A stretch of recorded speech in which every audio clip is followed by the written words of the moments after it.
I don't want to get to the point where I sound like a conspiracy theorist, but I think it's fear. I think in some people's minds, the best way to control populations is to make them afraid. Now, I have no backing as far as truth of that goes whatsoever.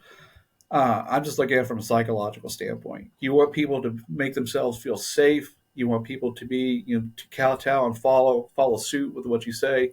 Make them afraid. I think fear is a big selling point to keeping people in line. I don't think that's a conspiracy at all.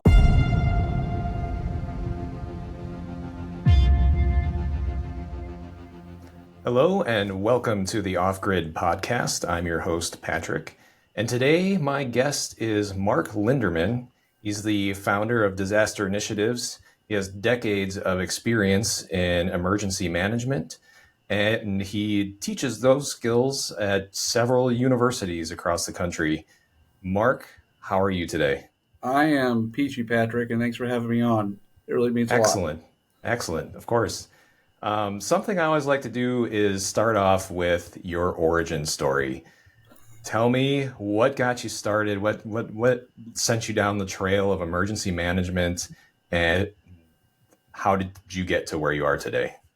So I have a very windy path on how I. Let's take the windy path. I like those.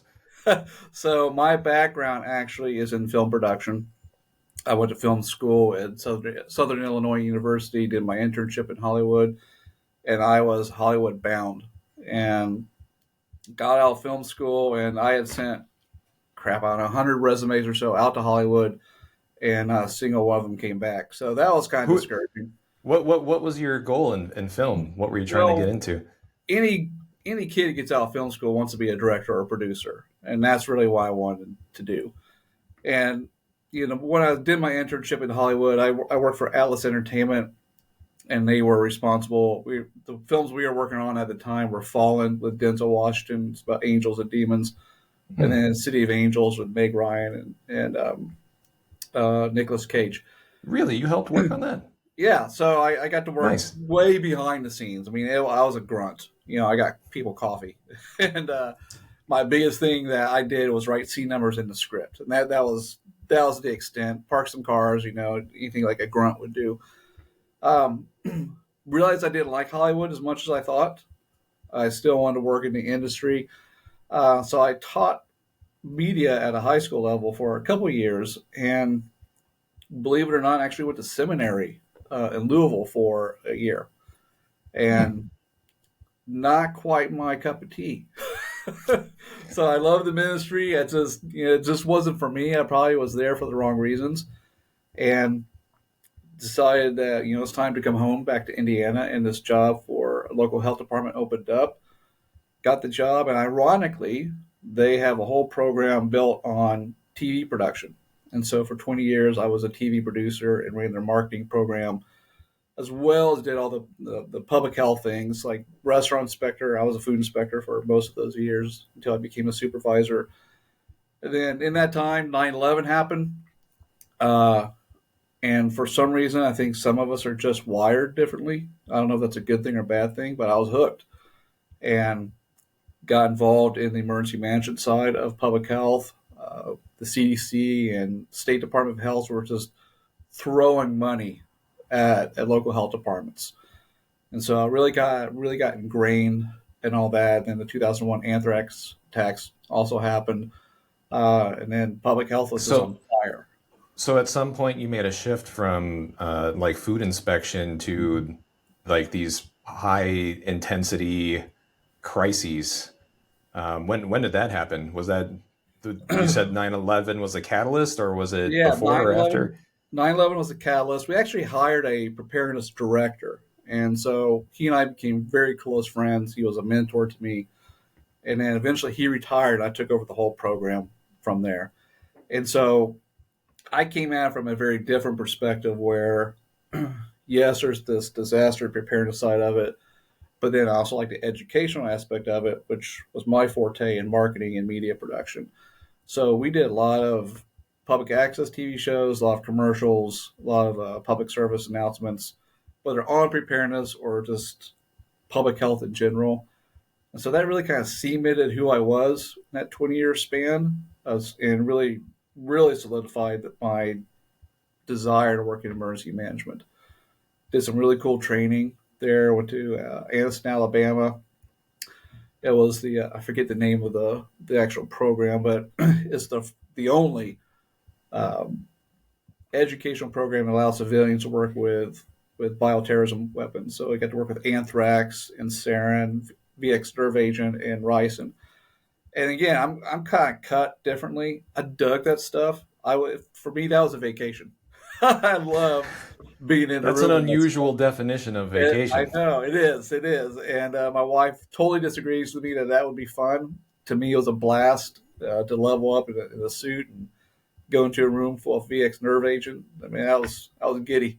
So These chemical agents, were they like diluted down or anything, or well, are it they? was the full strength, and it was cool. For me, it was cool to be in a room with something that could kill you. Now that sounds bizarre, I know, but uh, just to be involved in something like that for me was uber cool. Um, When you were going through that training, did was there anybody who just couldn't take it, just losing it before they were going into getting exposed to that sort of thing? well, I was about one of them.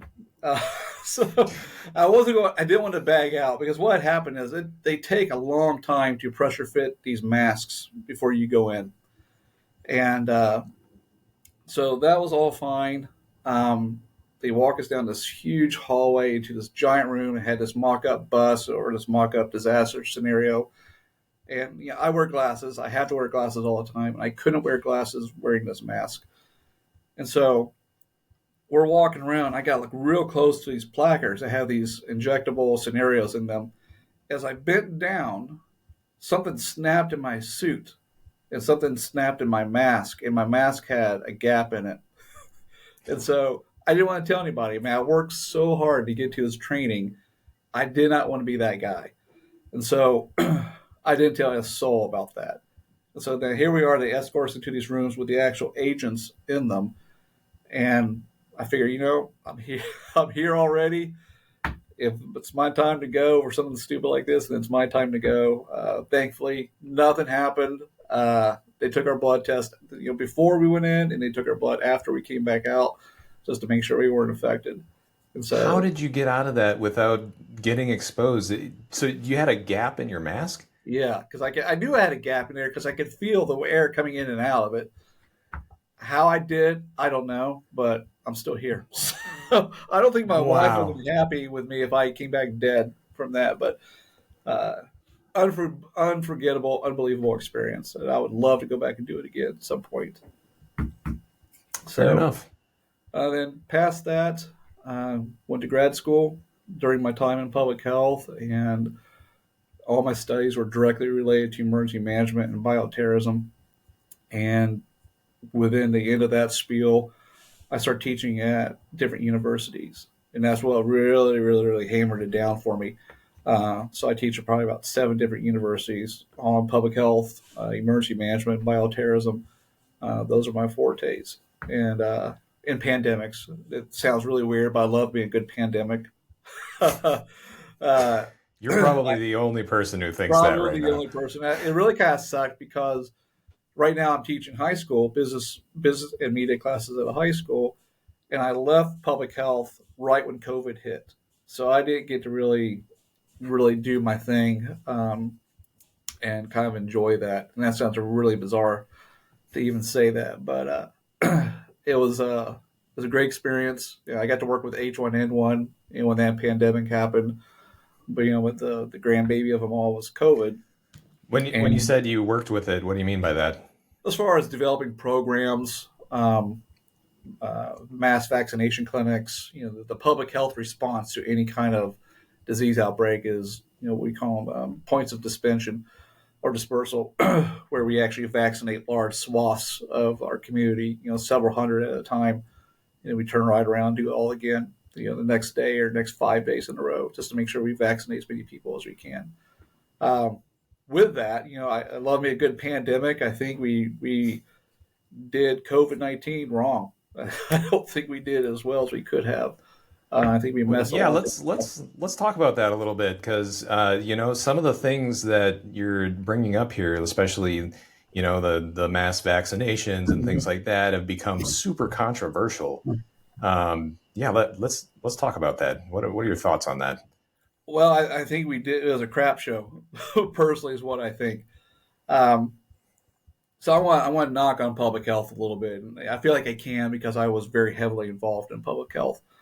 Um, from an outsider looking in, it seems like you. This is how I compare it. Each emergency response system, whether it's fire, EMS, law enforcement, have their own little silos, and public health has their silo. And during a disaster, the silos open up. We all intermingle. We all mix together. Public health is kind of like the little redhead stepchild, I think, of disaster response, and we're like, we want to be a part of it. And we did, and we do, and public health definitely has its place in all that. I Do you think think we were that's still the case though after what happened in 2020? give it 5 years, give it 5 years past when COVID was officially declared over, and I think people will resort back to that mentality again. And I say this because public health still is not really looked on favorably, especially because of COVID-19. I think we made our mistakes during H1N1 because after the anthrax attacks in 2001, public health was knocking on the door of emergency preparedness. And billions of dollars of grant money flowing into public health departments, federally, at the state, and on the local levels. And so we finally got our day to shine. And it's kind of like the kid who really wants to go to bat, who's never been to bat before, and he goes up there and he just blows it. I think we kind of did that with H1N1. We overemphasized it. We didn't just moderate it because back after 2001, the big virus that everyone was scared of was H5N1, avian flu.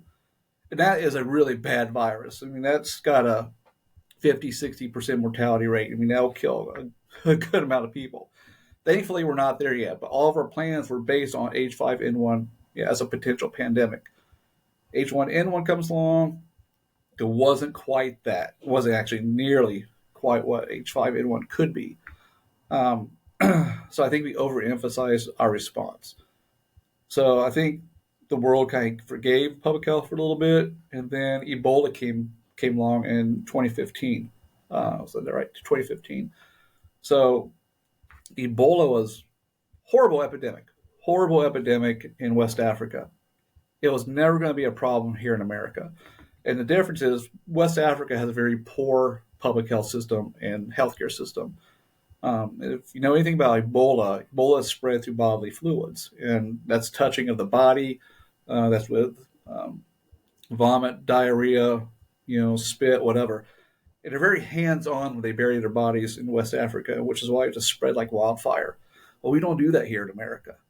We have a very safe, mostly safe procedure on how to take care of our dead relatives, so on and so forth. But the amount of money and training that the CDC threw at public health was crazy. And in my mind, for something that was never going to be a huge problem here in America. So I think that was another ding against public health. Um, then comes COVID, and I think COVID just solidified everything that public health hoped it could be. The problem with with the COVID-19 response, they spend millions of dollars to train us during H1N1, and everything they trained us was based on scientific fact for the most part. Um, COVID came along, and it's like CDC and public health just threw all that out the window. For instance, I'm not a masker. I think masks are good on an individual healthcare setting level, but on a public health level, they suck because for a mask to be worn right, it has to be fitted to your face. That's number one.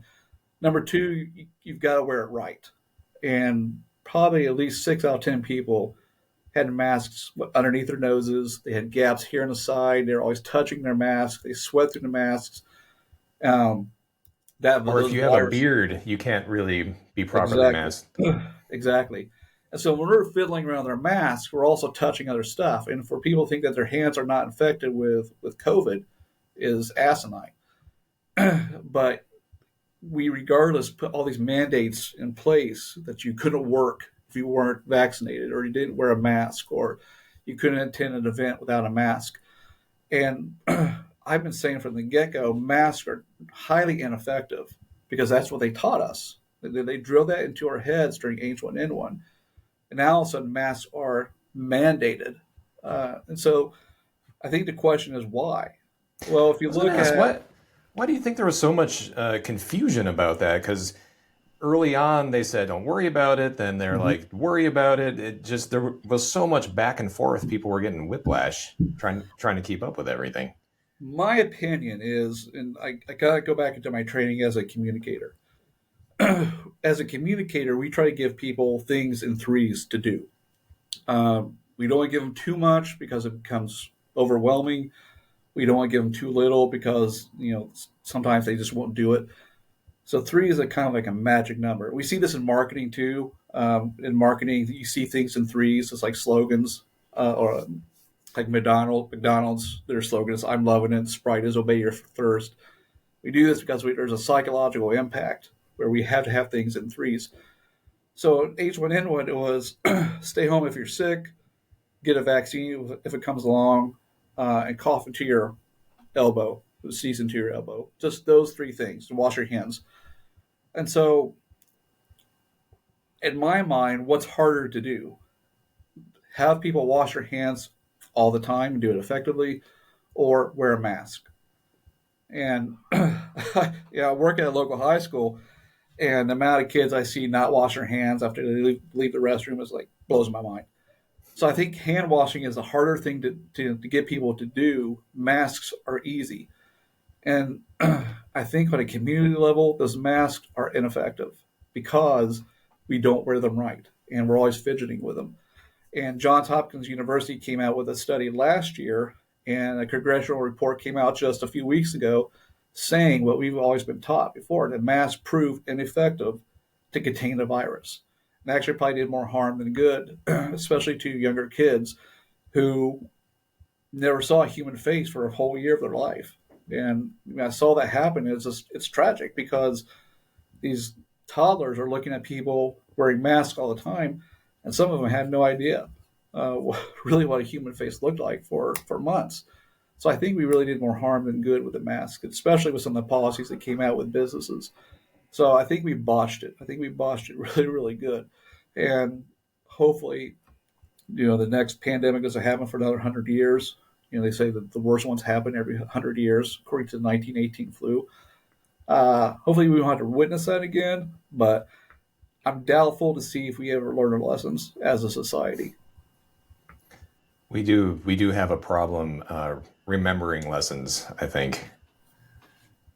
Very much so. I think with that, I think hopefully, I think public health got really out of hand with their recommendations. And I think those recommendations are in a really bad light now, according to both the congressional report and the report from Johns Hopkins University. And I think that looking back on it, I think we're going to see it as a massive failure in America as far as our response to that. It's just like if one mask wasn't good enough, now it's time to double mask. And if that's not good enough, then people triple mask.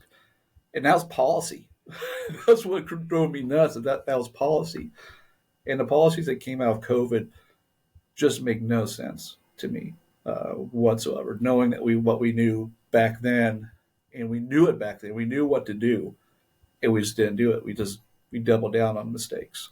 Do you have any insights as to why those policies might have been put into place to begin with? Because if this, it's confusing for me to know that this information about the effectiveness of masks and washing hands and all this stuff you'd normally do already existed before that. Then why weren't policies aligned with that existing information? I don't want to get to the point where I sound like a conspiracy theorist, but I think it's fear. I think in some people's minds, the best way to control populations is to make them afraid. Now, I have no backing as far as truth of that goes whatsoever. I'm just looking at it from a psychological standpoint. You want people to make themselves feel safe. You want people to be, to kowtow and follow suit with what you say.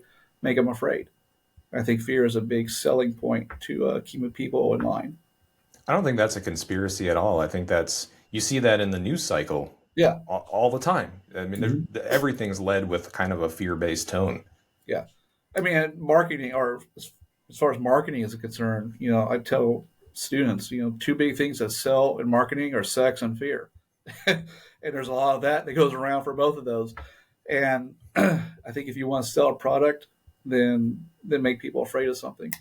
Read a study after 9/11 happened that one of the highest selling commodities post 9/11 were gas masks, which I thought was funny because in nowhere after 9/11 was there ever mention of a chemical attack or anything like that.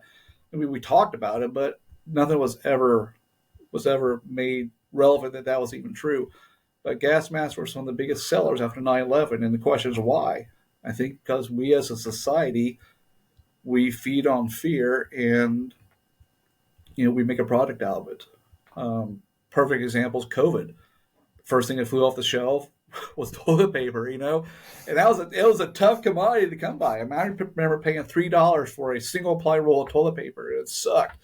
And so the question is why? And I think because fear sells, and fear helps keep people in control. Yeah, there's a lot of truth to that, and I remember the great toilet paper famine as well. It just the what your mind goes to as important in those moments is interesting. Mm-hmm. The toilet paper of all things, like that seems It, so bizarre. it was hard to come by, wasn't it? It was. I remember I went to Walmart, and I mean everything is sold out of Walmart. And this one lady, I feel kind of like a heel doing this, but she had I don't know, like a 26 roll of toilet paper in her cart, and she was on the phone and she's getting ready to reach for the only one left over. And so as soon as she turned away on her phone, I snuck in like an alligator and snagged it. And I had my wife take a picture of me holding it up like a trophy. You got the toilet paper. I still have that package of toilet paper in my basement. So That was a cutthroat time. who knew but why it was going to be such a hot commodity back then, for sure. Well, as we moved out of it and people started, at least in the like the emergency and healthcare side of things, when did you see things shift? Like, why did people start coming around to things that seemed like more commonsensical, if that makes any sense? I think people just got sick of it, and that's why I'm saying I think public health took a beating.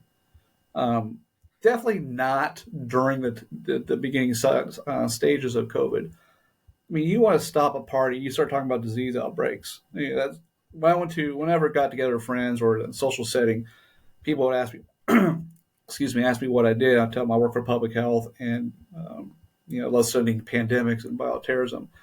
Then all of a sudden everybody's gathered around you to hear stories, and same thing with education. But at some point, it gets old really, really quick. And when you have businesses that aren't essential forced to close down, and now you got people who are getting um, unemployment checks, and then those people when the pandemic was declared over, those people are still unemployed and drawing unemployment check from the government. I think people just get sick of it. I get it. A pandemic is not a big fiery hazard to have it all at once. It's the long burn of a pandemic, and it messes with people's heads. It messes with a lot of my students' heads when they're younger.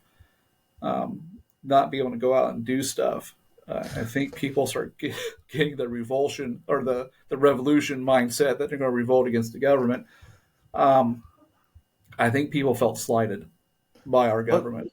let's talk about that a little bit because you're heavily involved in education. Mhm. Let's talk about what you've noticed just in people's, especially students, changes in their attitude and demeanor. Like, how has that changed over the course of the past 4 or 5 years? So I see, because I'm in education. This will be my 5th year in education. I came in right at January 2020. Um, we didn't necessarily see it with kids currently at the high school levels, but the elementary school levels growing up, there is a drop in academics for sure. Um, I think we tried the distance learning, the online learning. It was difficult for a lot of teachers anywhere in America because they're not used to doing that. I'm more used to doing that because that's how I teach my college classes. So it wasn't a huge transition for me, but the educational impact just wasn't there. You just can't. When you have students who are used to being in the classroom and not learning online, there's a definite impact of that. And when there's no oversight of those students at home, they just exacerbate even more. So we've had a massive drop in mathematics and science levels, massive drop in reading levels. It's slowly coming back. But one thing I've noticed also is just I've not had the discipline levels or disciplinary measures this year that I've had in the previous years. What I'm seeing is just a lack of social couth from younger kids, especially 8th graders, 7th graders, all the way to freshmen. And it's like they just weren't raised right. That's a blanket statement. I don't mean for it to be a blanket statement. I'm not pointing a finger at parents or anything.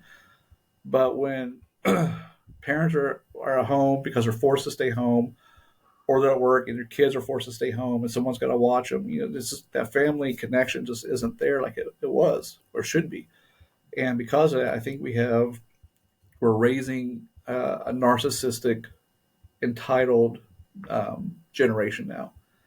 And I see that in the classroom, just where I'm at. And I work in a very small town, so I can't imagine what it's like in larger cities.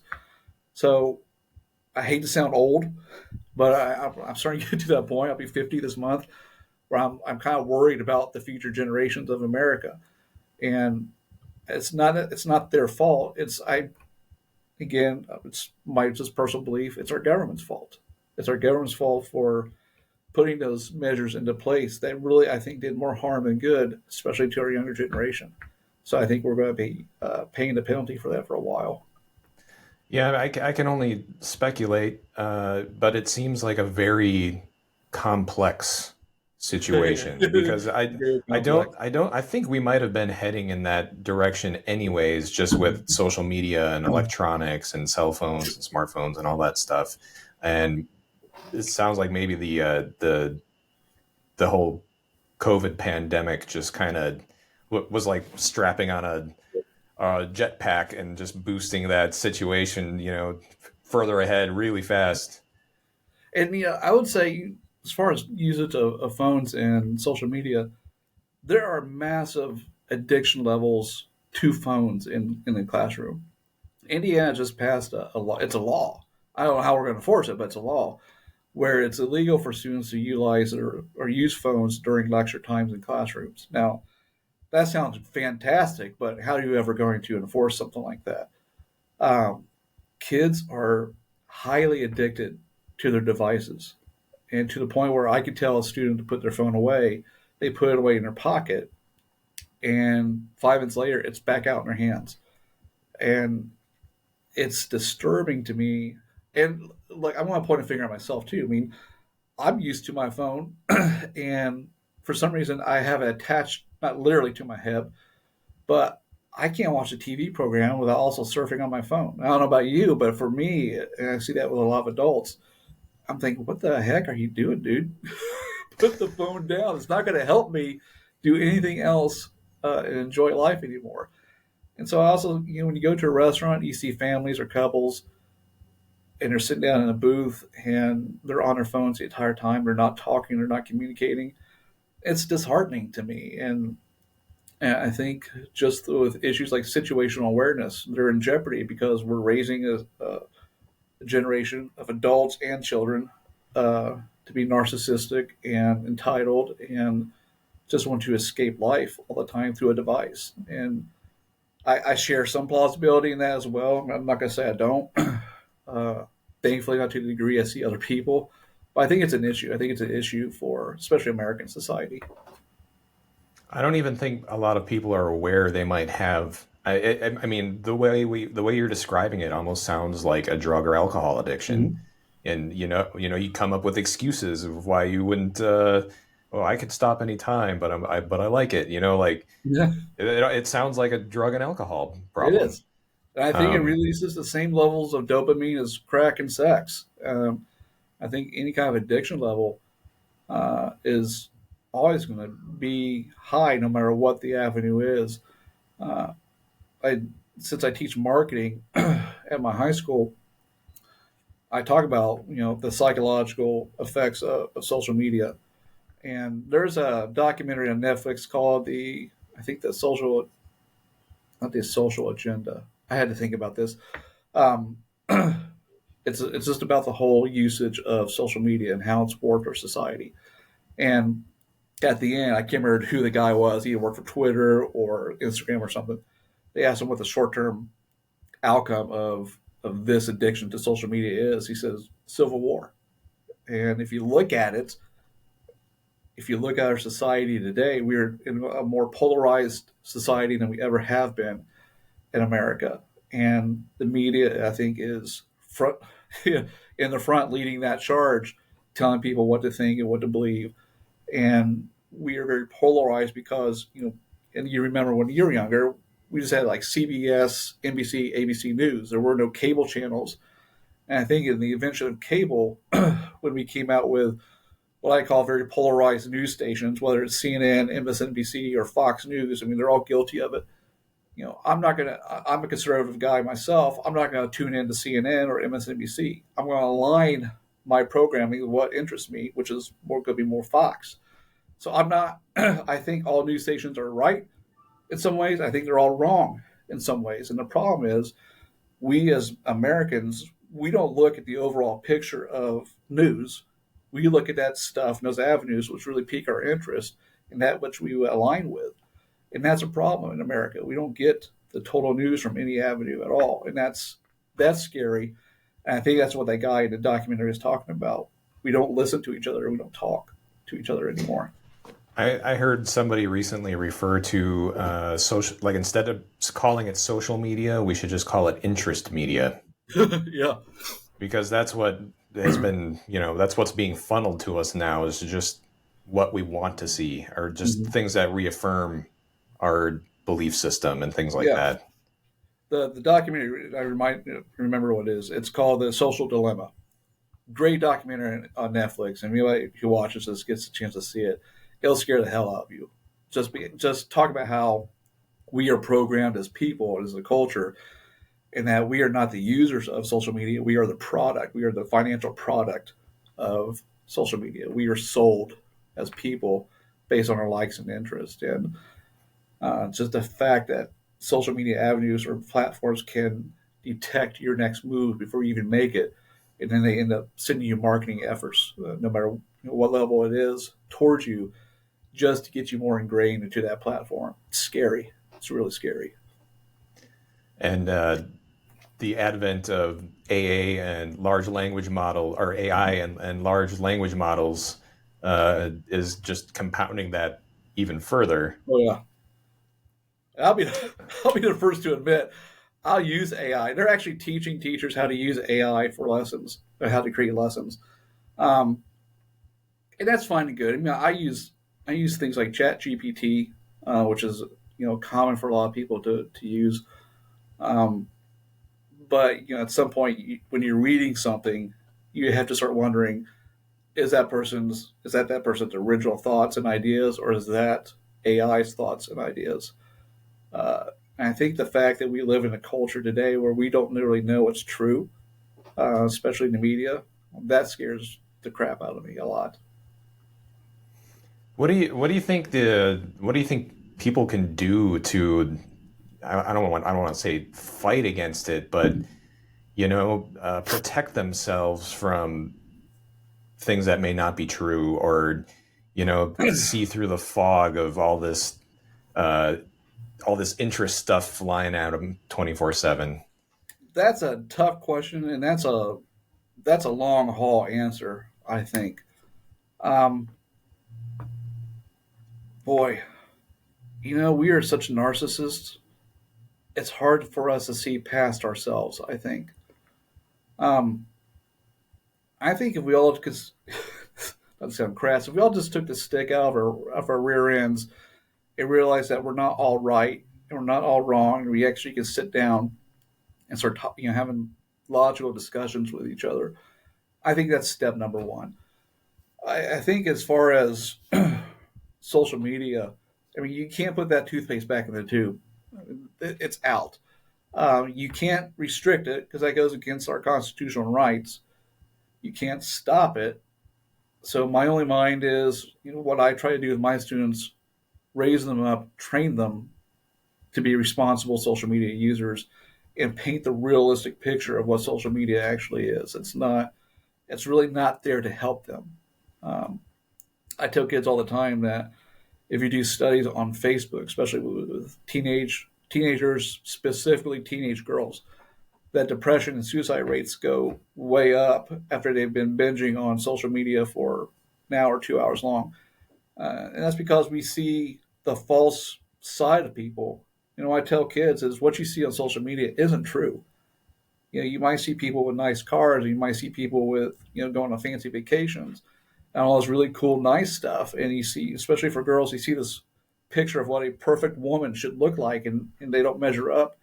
And so their depression levels just skyrocket. And I try to tell them that is not the reality. What you don't see of the guy with a really nice car is that he's filed for bankruptcy, 3 weeks earlier, or these wonderful family vacations where everyone in the family hates each other. Those are the sides that you don't see on the back end of social media. So I think just trying to raise awareness, get kids to look at it, or younger kids, younger generation to look at it in proper perspective and in a holistic way.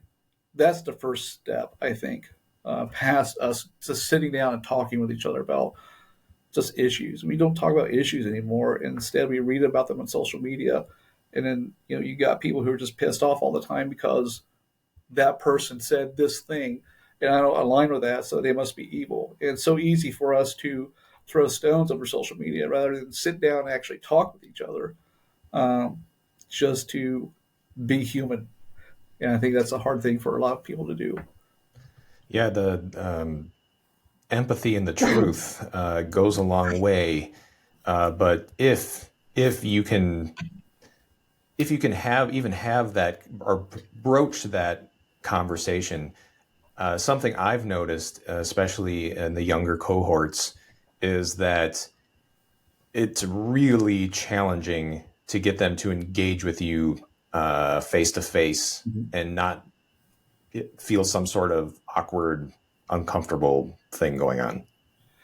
And it's funny because kids have a tough time eyeballing you. Um, when I've been talking to them one on one, either in the good discussion or a bad discussion, whichever way it flows, they don't tend to look at you, eye to eye a lot.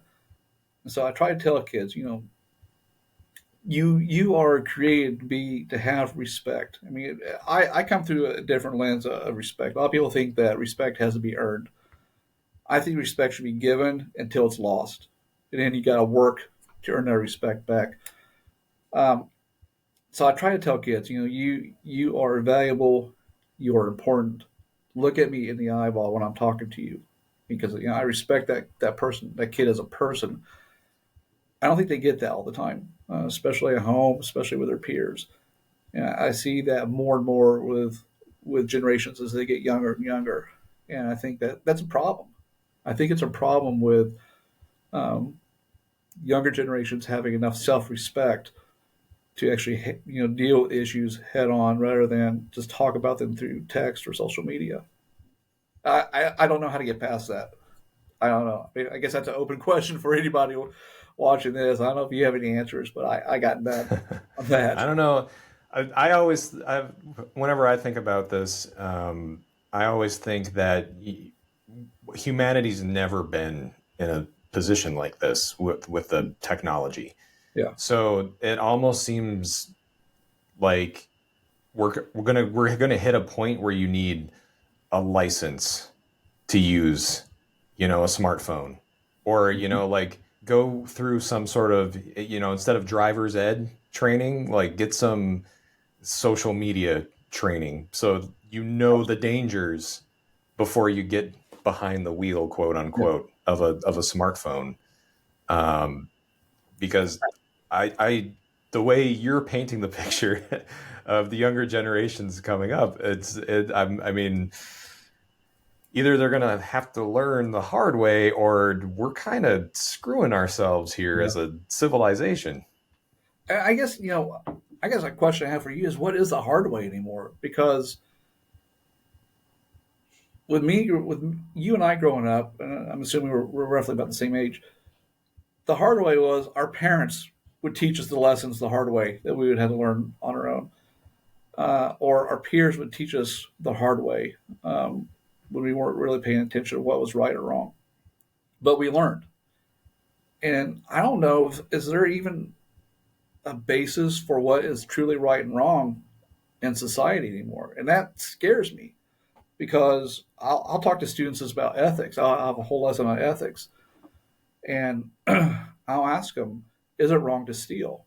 Now, most people would say yes. These kids, like, if you need to, then you need to. Or I said, "Is it okay to lie during a business meeting?" And they say, "Well, sure, if it gets you ahead." So I think the line is really blurred between right and wrong anymore. And so what is that pinnacle of saying what I did was crossing the line? I don't know. I don't know what that is anymore. And do you? Because I don't. I mean, it's confusing to me sometimes. Yeah, I guess, okay, if I'm going to put on my tinfoil hat and talk about things, um, when I see the trajectory of this, and if it's happening increasingly on a global scale, and people aren't learning the right social skills, and they're blurring the lines between virtue and vice, and morality and laws and all these things, ethics. I mean, there's going to be a breakdown point where it just doesn't work anymore. Mm-hmm. The structures we have in place, in the West, our rule of law and order, our militaries and things like that. There's gonna be a point where we just can't maintain it, and like I envision all these Mad Max Fury Roads scenarios after that, and I think that's the hard way. I hope I'm wrong, but I mean, if I'm walking down the trail of thought, that's where I end up. If that day comes, I want to race towards the bomb because I don't want to live in that society afterwards. Take me out in the blast, kids. That's for sure. It's tough because you know I get it. Generation after generation is always wagging their finger at the generation after them. You know, whether it's rock music back in the '80s or whether it's the kind of stuff that people listen to today, or whether it's just the way we talk to each other. But I do think that there's a disconnect. I'm not saying that the generations are wrong. I'm just saying that I think there's a bigger disconnect with truth and being honest with themselves as far as where they are in life. And maybe I am sounding old. Maybe that's something that our parents thought about us when we were growing up. I'm not for sure, but I look at I would say the whole connectivity of everything in our society and in the world, and it's just this is different. It's different, and I think it's speeding along faster than we can keep up with. I read a study a few years ago where technology is increasing exponentially, and we've had a bigger jump in technology in the past 5 years than we have in the whole history of mankind. And unless that's contained, unless that's monitored, unless that's put in perspective, that that could be a scary thing. That's like giving crack to a crack addict and say go have fun with it. And again, maybe I sound old. you know. But I think it's something that I don't think we're asking the right questions in society more, especially with AI. I mean, I know everyone's worried about the Terminator coming out. I was whole push for AI, and AI can be a really, really great thing, but at what point do we slow it down and say this is what should happen versus this is what we're doing? And then you look at the military aspect of AI. No, we can't slow down because other nations, China, Russia, whoever, they're going to be speeding up as well. Unless you're going to have an AI proliferation war like we did with the nuclear proliferation, it's hard to tell where it goes and where it ends, and where does one person stand and say this is enough? We've got to stop and put a pause button on where we are as a society. I don't think we're capable of doing that. Um, I think that, like I said before, I think we're a narcissistic culture, and I think we'll do what we think is in our best interest. And unfortunately, we don't see that what we think is in our best interest is the potential destruction of culture and society itself. Maybe that's too There's deep. a no, that's fine. That's totally fine. Let's go deep. I read a book once called Scary Smart, Huh? and it was written by I can't think of the author's name off the top of my head, but he did some R&D stuff for Google. Okay. And he wrote, I think this came out in like 2015, 2016. So even before, Chat GPT and all that stuff, Mhm. and he was saying, he kind of set the scene. The year's 2020 or 2050, and we're out in the woods and we're sitting around a fire and we're talking about one of two things. One, AI is completely off the rails and, it's Skynet and the Terminator. Or two, AI has led us to just the golden age of humanity and like everything is perfect. Mhm. And he kind of lays the case for both and the pros and cons and all this stuff. It's a pretty good read, and it does dive pretty deep. But yeah, I think it's still up in the air where the chips are going to land in I that think regard. both those circumstances. I mean, we could destroy ourselves, or we could go into a golden age. But I think in that golden age, there's also a hidden Tower of Babel in that. And I think once that connectivity starts, uh, and you can't put that toothpaste back in the tube, where does it keep going? And I think we look at that as a societal level, but I think we forget about the military aspects of that. And there are evil people in the world, and there are people who want control and domination. Um, if nothing else, just for the sake of doing it. uh, where that stops, I don't know. I don't know if World War III happens in the next 5 years with Russia, China, North Korea, and what remnants of Iran are going to be left. Will it be nuclear? Will it be conventional? Will it be information warfare? Will AI be utilized in that? I don't know. I don't know. Uh, Sometimes I keep me awake at night. Sometimes it's got to turn my brain off because it can get overwhelming sometimes. This is why I'm such a huge fan of Elon Musk, Mm-hmm. right? Because if you're looking like big picture, I'm talking huge satellite view, big picture. At some point in the future, our sun, our star, the sun, is going to expand as it ages, Mm-hmm. and it's gonna toast the planet. It's gonna be unlivable. This is billions of years in the future, right? But Yep. we have to get off of planet Earth at some point. Exactly. We Yeah. have to. So I love Elon Musk because he's like a big picture view guy. Let's start small. Let's get on Mars, right? I think if we could, humanity could unite around something like that, Mm-hmm. and then like wars wouldn't be that important because we're all trying to get Just interstellar, to survive. you know? Yeah. Yeah, I I think think I think that's the answer. I think we I, figured it out. do you think we're getting there? Do you think we're actually having those conversations? I really hope so. I really hope so. I mean, why wouldn't we? How cool would it be to colonize just start with our solar system? Mm-hmm. Like there's so much cool things we could be doing other than starting wars and looking at TikToks and all this other stuff. If we have the power of AI to like boost our computational powers, I mean, there's so much potential there. It's unreal. So, what do you think about just the term just left my brain when AI and humanity connect to each other? What's that called? The singularity.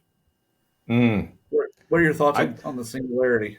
I thought the singularity was more where computational power exceeds the humans like the brain's capacity. Okay.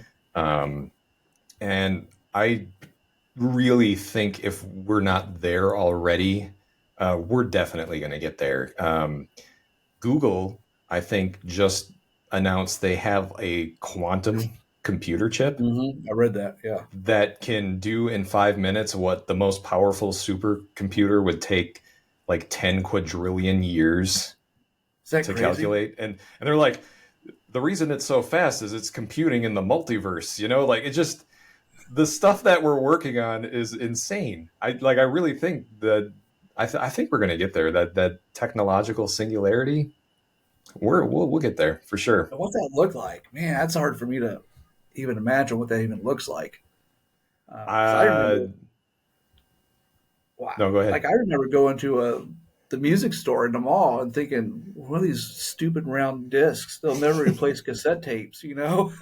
These things won't fly at all. And here we are, we're just downloading music left and right. But what does Hmm. that look like?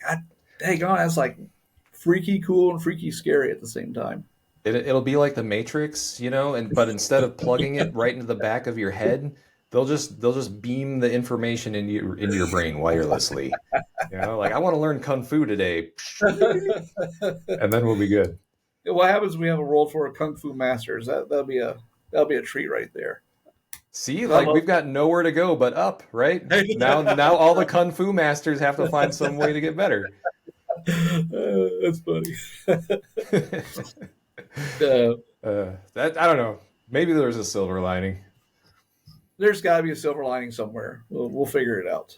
We will figure that out. for sure. So, uh, going back to my original question, There was an where original question in where there where you somewhere. started and your path. So you got into teaching and you got into public health. When did you start your business? So I've been playing around with the business idea for at least 2 years, and where it is today is nothing like it was very at the very beginning. So, Disaster Initiatives is a company that teaches people who have a role in communication how to work with the media, work with their communities in an event of a disaster. And it is still, even though it's been launched, to answer your question, I've launched it in August, so it's 5 months old. Um, was being built for a whole year, prior to that, as far as the website and these training videos. Um, since I have like such a diverse background in communication and disaster preparedness, I've been sitting around and thinking about what really makes me tick, and going through like H1N1 really started to spark an idea in me that as much as I love this, again, it sounds weird, as much as I love learning and responding to things like disease outbreaks and pandemics, the governmental side of that, there was so much waste in that. And it just made it not fun to develop this plan that has all these appendices in it and these annexes. And at the end of the day, our pandemic plan is probably about that thick. In reality, it could be like that. Um, and the only reason it was that thick is because we were getting grant funding for making it that thick. And it just was asinine to me. I remember sitting down with our State Department of Health, and we're going through this. It's called an LTAR, where the state comes in and they evaluate your plan and kind of grade you on it. And when we got our first batch shipment of H1N1 vaccines, they came in the Indiana Department of Transportation dump truck, actually. And they did that because they didn't want people seeing what was actually in them and what they were transporting. And so we just gathered around. Someone got in the truck. We handed the box to someone else. We just did this daisy chain of handing boxes off. And so we said that to our State Department of Health, and they rose up for that because we didn't have a plan on how to unload a dump truck full of vaccine. And I thought this is just kind of baloney, because why do we need a plan on how to unload a dump truck just to pass vaccines to each other and put them in a freezer or a cooler? There's so much just dotting your I's and crossing your T's for stuff. And I understand part of that is for legality reasons. Part of it, I think someone just wants to justify their job. And so I love the whole idea of disaster preparedness. I hate the conundrum that the government has made it as far as everything that's involved in just trying to develop that. And like when Ebola came along, we were supposed to get Ebola kits. And so I got my kit delivered to me, and it literally was some rubber goggles, a regular dust mask, not even an N95 mask, and this really paper thin gown that you could spit on and tear. It was, that was their pandemic package that they sent to people. I'm thinking, this is nothing what I really like to do. This is nothing that's fun. This is nothing that I think actually is helping society at all. And so the thing I love most about disaster preparedness is the community level and teaching people. And I'm a firm believer that in a disaster response, communication is the glue that holds the entire response efforts together. And whether that's communication with each other or communication to the community. And so I was trained by the CDC to teach crisis and risk communications to local health departments, and did as a contractor for a few years for a company in Indianapolis at a great time. Decided it's time for me to kind of move out on my own. And so because of my background in film and media, because of my background and my love for education and my background also in emergency management, it's just a different perspective. I've been both behind the camera and in front of the camera. And so a lot of the tricks and trades that the media uses when they interview people, I've done that myself, sometimes to different degrees. And to kind of put that into a marketing perspective, because really marketing and communication share a lot of the same similarities. Marketing is very bent on manipulation. And I'm not saying that crisis and risk communication is about manipulation, but it's about moving people to get a desired response from them to help during disasters. Now, you've got people who use that for good. You got people who use that for bad. I hope I use it for good. And so I'm trying to train local emergency managers, local administrators, local public health, people who don't have that strong background in communication, learn how to deal with the media. Then on the flip side of that, I'm trying to take it from the perspective of, I could be the media. Here's what I've learned from my 20 years of experience, and I'm trying to teach that to you in the same way. So it benefits both sides, I think. It benefits especially the media who has no real background in emergency management or disaster preparedness. I have that, versus the emergency manager who has no background in working with the media. I also have that. And then to cap it off and round it off, I have a background in education. So I just want to help people save lives, and being particular to communication, and believing that communication is the glue that holds all that response efforts together. I think it's an important thing for people to learn how to properly reach their communities during times of disaster, and show you, what those successes are, what those pitfalls are as well. I've not seen any other program out there like mine on the web, so I'm happy about that. It's just trying to find the right people to pique their interest in it. So that's where I'm at right now with it. Right on. So do you have is it like in-person consultations, online classes, or what's your delivery method? Both. So the chunk of it is online classes. But I also know that some people like to be in person and receive that training. And I love the classroom. I dig the classroom. I love the more people I teach in front of me, the better I am. I have a real issue if I have like two people in front of me. I feel kind of weird about that. So I'd rather have 500 people than just two people. But I'll do whatever. I do whatever that helps people learn how to communicate to not only just each other in their organization, but to the community. And whether it is that's one-on-one with the community or through the media to the community, either way, I think proper training is essential, not only to protect that organization, but to protect the community that they serve and to help save lives. When you were talking about H1N1 and the response to that, it made me wonder, what do most people, when they think about, just take the average citizen who's being like hearing for the first time, there's an Ebola outbreak or there's an avian flu outbreak. What are the most common misconceptions people have? Because I think if you can get in there and be like, yeah, I really enjoy this, I think like other people might be able to learn from that and appreciate it on the same level you do. Well, I think again, I think it's communication. And my wife works in a hair salon. She's been a hairstylist her entire adult life, and she gets mad because I actually use the hair salon as a story or as an example of how miscommunication is spread. And I remember when Ebola was happening, she called me up and said, "Well, people are saying Ebola is airborne and it's killing people." And that's what I'm talking about. There's such a lack of responsibility from stakeholders or spokesperson organizations to get the right message out. And I think we botched that up really bad with Ebola. I think we're still on the high from H1N1. And Ebola comes along. I think we're going to try to strong arm people into saving the nation. It didn't need to be saved from that. So I think looking at that from a perspective where we need to do a better job at communicating instead of crying wolf. Public health is really bad at crying wolf. Um, and that's what my fear was with H1N1 and especially Ebola, where we stood on top of this mountaintop saying, the end is coming and the end is named Ebola. And nothing happened.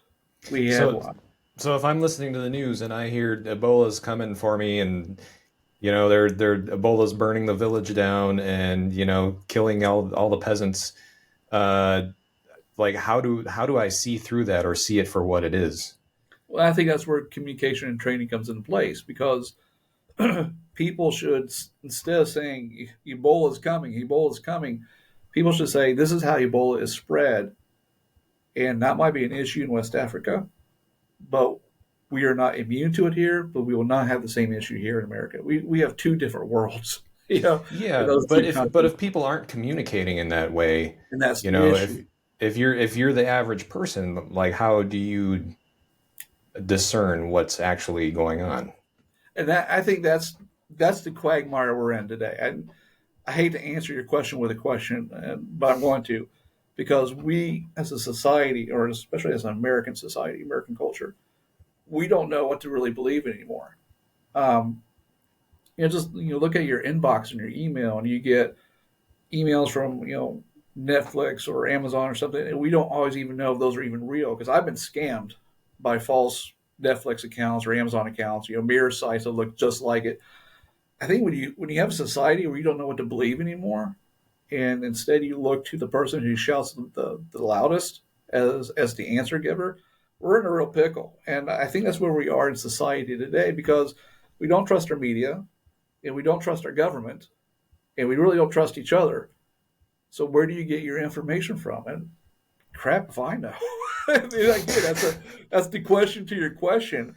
My only answer is to start raising young teenagers into the right way of thinking. And my pool of influence is very, very, very small. I have a class, I have kids, 120 students at my high school that are just my kids for my classes. I don't have a mountain tall enough. I don't have a voice large enough to try to speak again, my version of truth. And that's where you get into this debacle where what is truth? Uh, not to get biblical, but Jesus asked Pontius Pilate the same question: "What is truth?"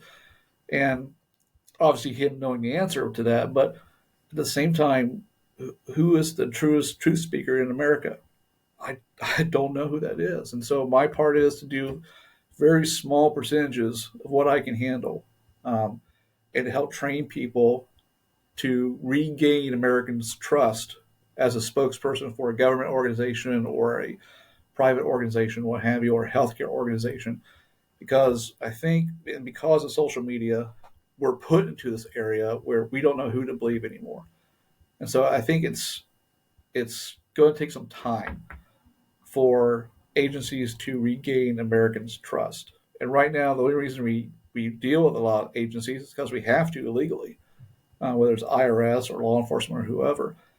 But I think people are scared out there. And I think because we live in a nation of fear, because we don't know who to believe anymore, I think we will turn to ourselves, and we don't always know what that truth is for ourselves either. So it's it's freaky. It's freaky for me, and I wish I had a better answer for you, other than I can contain my small, very very small piece of the pie and what I can influence. No, that's fair. We've covered some dark and menacing topics. Do you have any message of encouragement? Any message of hope? Yeah, I do think that I think that we're to a point in America where we are getting fed up and tired of just politics, media, and whatever. And I think we as Americans can band together, and actually pursue, a life of truth and happiness. When we get there, I don't know.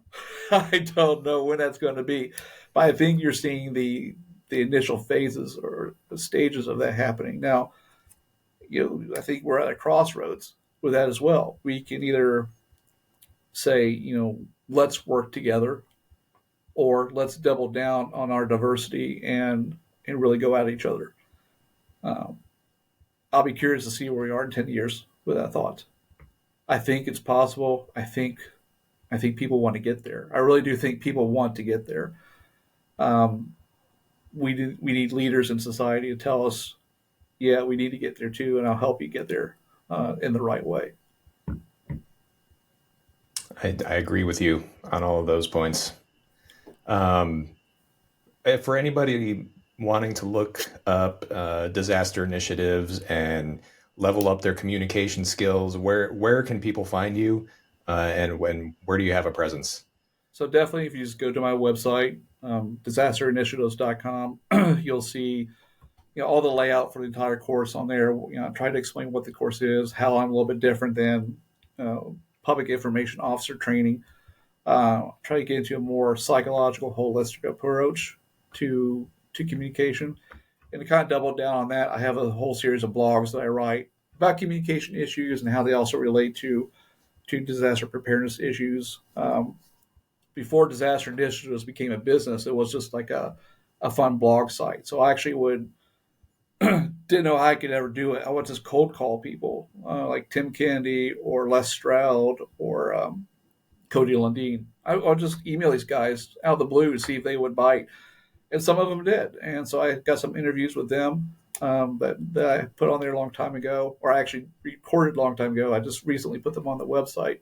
So I try to have a fine mix of what the site is about, but also open people's eyes uh, and their minds to what disaster preparedness is. And I think preparedness has got kind of a bad rap a few years after 9/11 that, we're the crazy preppers, But I try to approach it that prepping today, it was just normal living back in the 50s and 60s and in the 40s. That was just standard levels of life where people would stockpile food, and not necessarily being afraid of the Cold War or the Russians coming. They would just stockpile food in case they needed it, or have reserves of water, or talk about different plans. So I think disaster preparedness has been unfairly labeled as crazy, you know.